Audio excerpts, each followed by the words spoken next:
আমি যখন ছোট ছিলাম খেলতে যেতাম মেঘের দলে। একদিন এক মেঘবালিকা প্রশ্ন করল কৌতূহলে, এই ছেলেটা নাম কি রে তোর? আমি বললাম ফুসমন্তর।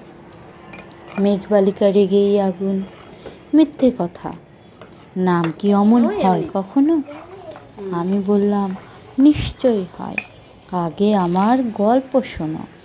সে বলল শুনবো না, যা, সেই তো রানী, সেই তো রাজা, সেই তো একই ঢাল তলোয়ার, সেই তো একই রাজার কুমার, পক্ষীরাজে শুনবো না আর ওসব বাজে।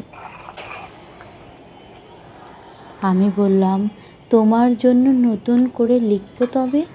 সে বলল সত্যি লিখবি? বেশ, তাহলে মস্ত করে লিখতে হবে, মনে থাকবে?